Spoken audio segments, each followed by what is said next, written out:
Disclaimer.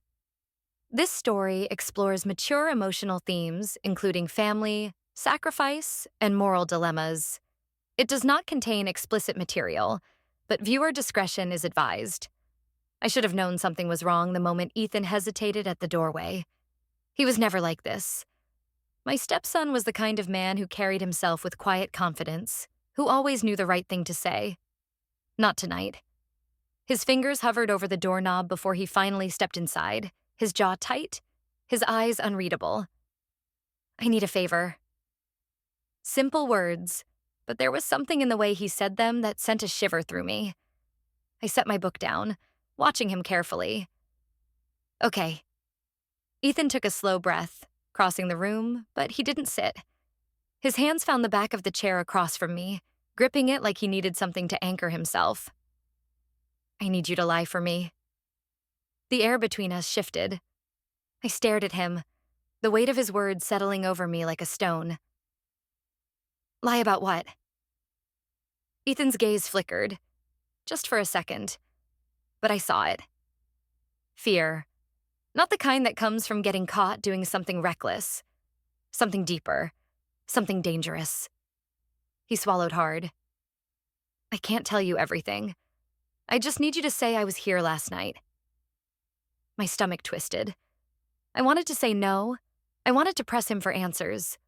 But the look in his eyes, the unspoken plea, the way his fingers tensed like he was bracing for my rejection, stopped me. I exhaled slowly. "Ethan, if you're in trouble..." "I'm not." Too quick, too defensive. He ran a hand through his hair, shaking his head. I need you to do this for me." My throat felt dry. "Does this have anything to do with your father?" Ethan went still. His expression didn't change, but the energy in the room did. And suddenly I knew. This wasn't just about him. This was about my husband. My heart pounded. "Ethan..." Before I could finish, the doorbell rang. A sharp, urgent sound that made my breath catch. I turned toward the front of the house, my pulse racing. The last time someone had knocked like that, it was the police. When I looked back at Ethan, his face was pale. And in that moment, I realized whatever favor he was asking me for, I was already in too deep. The doorbell rang again. Louder this time. More urgent. Ethan and I locked eyes, neither of us moving. Whoever was on the other side wasn't leaving. My hands gripped the armrests of the couch. "Ethan," I whispered. "Who is that?" He swallowed hard, his jaw clenching. "I need you to trust me." I could hear the strain in his voice, the quiet plea beneath the words. But how could I trust him when I didn't even know what I was trusting him with? Another knock, 3 sharp raps that sent a shiver up my spine. I exhaled and pushed myself up. "I'm answering it."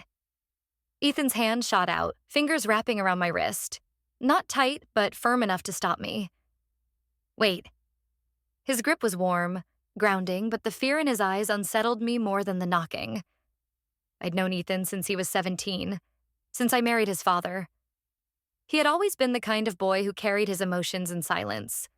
Strong, careful, but never reckless. And yet tonight, standing in my living room with his fingers tense around my wrist, he looked like a man standing on the edge of something dangerous. I softened. "Tell me what's going on." His Adam's apple bobbed as he swallowed. Then, in a voice barely above a whisper, he said, "I think someone is following me." The word sent a chill through me. "Following you?" He let go of my wrist and raked a hand through his hair. "I don't know. I thought it was my imagination, but then I started seeing the same car near my place. I think..." He hesitated. "I think it has to do with Dad." I sucked in a sharp breath. His father, my husband, the man who had walked out of our lives almost 2 years ago and left nothing but questions and debt in his wake. A man who had secrets I had spent too long pretending not to see. Another knock. This time, followed by a voice. "Ethan, I know you're in there." I froze. The voice was deep, controlled. Not the police. Someone else. Ethan turned toward the door, his shoulders tensing. You don't have to answer it. But I was already moving. My fingers curled around the doorknob. I took a slow breath, bracing myself, then pulled the door open. A man stood on the porch, tall and broad-shouldered, his dark jacket still damp from the night air. His face was unreadable. His eyes flicked from me to Ethan. We need to talk. Silence stretched between us. My stomach twisted. I took a step forward, placing myself slightly between them. About what? The man's lips pressed into a thin line. About his father. Behind me, Ethan exhaled sharply, as if those words had knocked the breath from his lungs. And in that moment, I knew. This was bigger than a favor. Bigger than a lie. And it was far from over. For a long moment, no one moved. The man on the porch stood firm, his dark eyes locked on Ethan. The night air was thick, heavy with something unspoken. I forced myself to stay calm. You said you needed to talk about his father. My voice was steady, but my fingers curled tighter around the doorframe. Why? The man's gaze flicked to me, assessing, then back to Ethan. Because he left something behind, and I think Ethan knows where it is. Ethan exhaled sharply, shaking his head. I don't. The man didn't react. Then why are you running? A shiver crawled up my spine. Running? I turned to Ethan, waiting for him to deny it. But he didn't. His jaw clenched. His shoulders stiffened. And in that instant, I realized he wasn't just afraid. He was hiding something. I don't know what you're talking about, Ethan muttered. The man sighed like he was already tired of the conversation.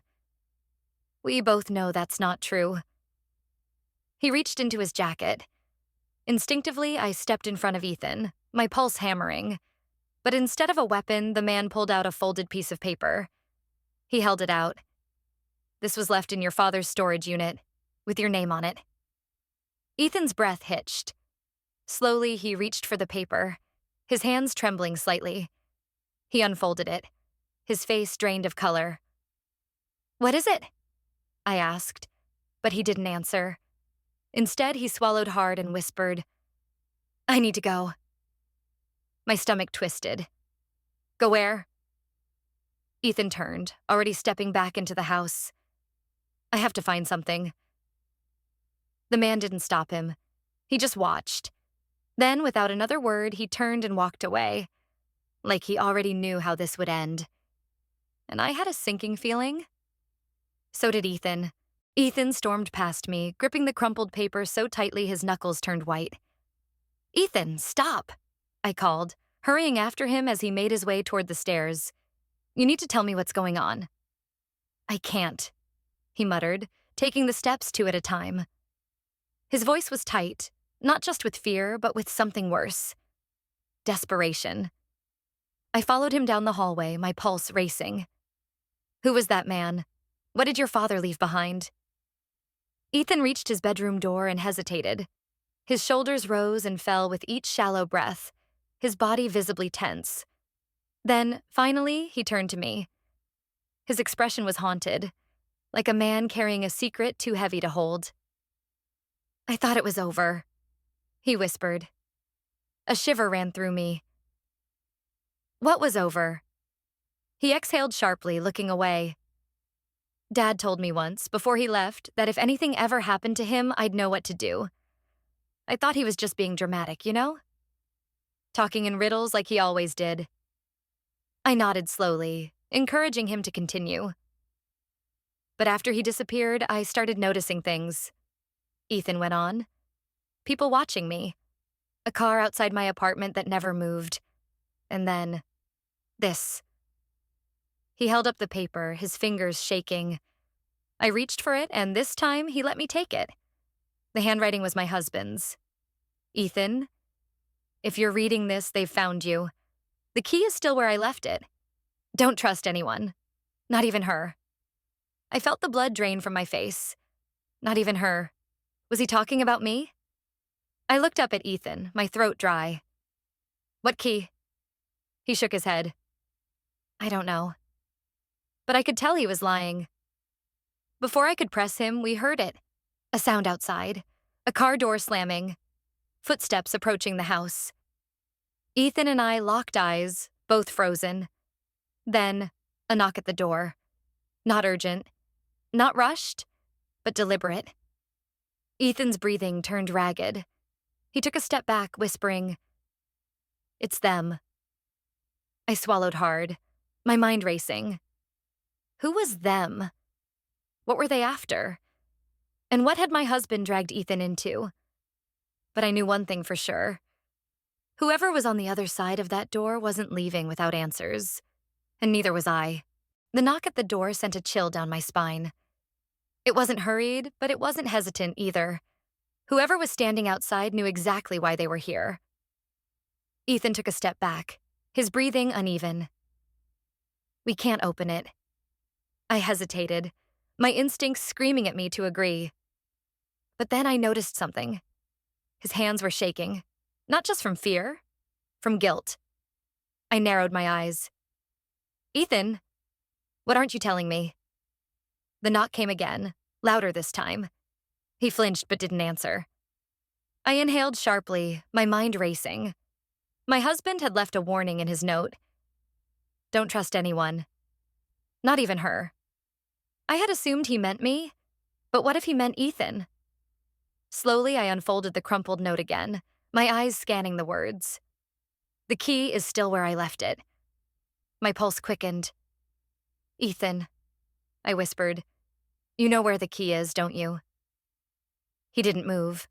The silence between us stretched, thick with something I should have seen sooner. Finally, he exhaled. I found it months ago. The truth landed like a blow. I swallowed hard, trying to keep my voice steady. You've had it all this time? Ethan ran a hand over his face, looking away. I didn't know what it was for. I thought if I ignored it, maybe this would all go away. A cold realization settled in my chest. He hadn't asked me to lie for him because he was scared. He asked me to lie because he was already involved. Another knock. This time, the voice followed. Ethan, the man outside called. We need to talk. I turned to my stepson, my breath unsteady.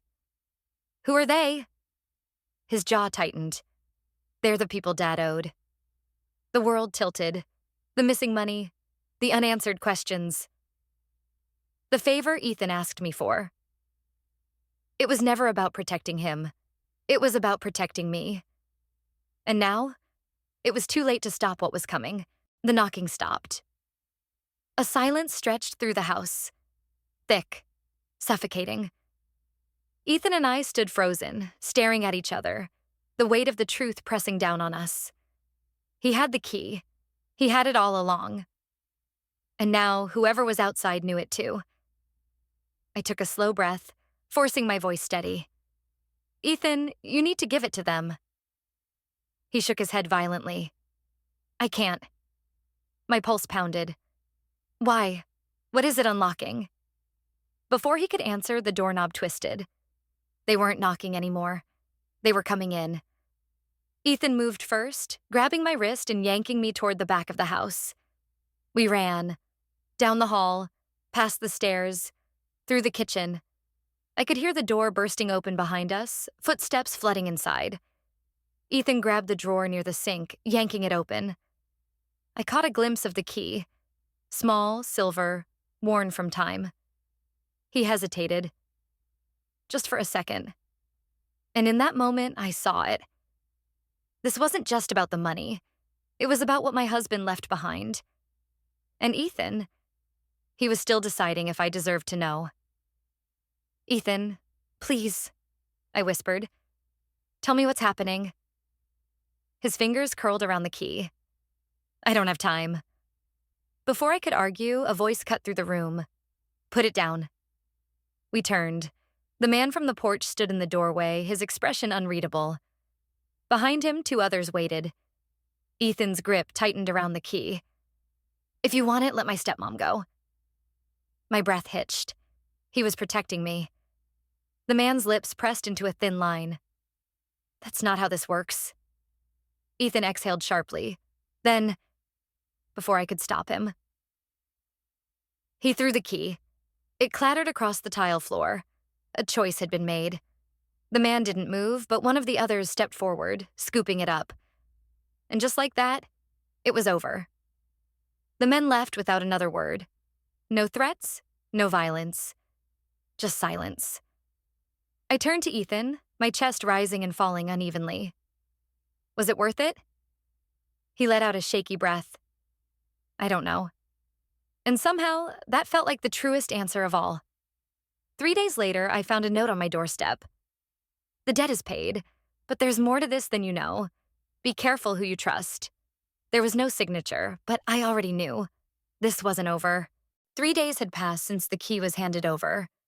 3 days of silence. No strange cars parked outside. No mysterious men knocking at my door. No more Ethan pacing like a trapped animal, waiting for something to explode. But I knew better than to believe it was truly over. And the note on my doorstep only confirmed it. The debt is paid. But there's more to this than you know. Be careful who you trust. It had no name, no signature. Just those chilling words. I read it over and over, hoping that somehow the meaning would shift, that it would change into something I could ignore. But the weight in my gut told me what I already knew. Whoever my husband had been running from, whatever he had been hiding, Ethan and I were now tangled in it. And there was no way to escape. The aftermath, Ethan barely spoke for days. He stayed locked in his room, only emerging for coffee and restless pacing. I gave him space at first, but by the third night, I knocked on his door. He didn't answer, so I opened it. He was sitting on the edge of his bed, staring at something in his hands. When he looked up, his expression was unreadable, but his eyes held something I hadn't seen before. Acceptance. I found another letter, he said quietly.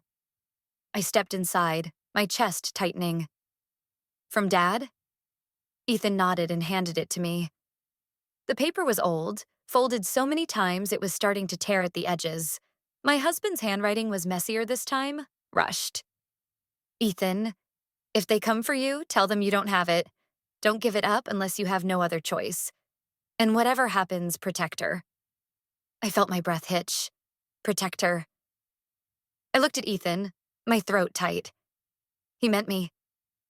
Ethan let out a slow exhale, rubbing his hands over his face. Yeah. A wave of emotions crashed over me. Anger, guilt, heartbreak. All this time, I thought my husband had abandoned us, left me to deal with the mess he created. But now, I wasn't so sure. Now I wondered if he had been running not to save himself, but to save us. The final choice. Later that night, as I sat in the dim glow of the kitchen, turning the note over in my hands, Ethan sat across from me. We should leave, he said suddenly. I looked up. And go where? Anywhere, he muttered. Somewhere they can't find us. I studied him, my heart aching. He was tired, exhausted from carrying the weight of secrets that were never his to hold. But we both knew the truth. Running wouldn't change what had already happened, and it wouldn't stop what was coming. I set the note down and met his gaze. No? Ethan blinked. What? I took a deep breath, steadying myself. We're not running. We're going to figure out what Dad was hiding. We're going to take control of this. For the first time in days, something flickered in Ethan's expression. Hope. He swallowed, nodding slowly. Together? I reached across the table, placing my hand over his. Together. And just like that, I knew. This wasn't the end. It was just the beginning. Did you enjoy the story? Let me know what you thought in the comments. What kind of stories would you like to hear next? Drop your suggestions below. Like and subscribe for more thrilling stories every week.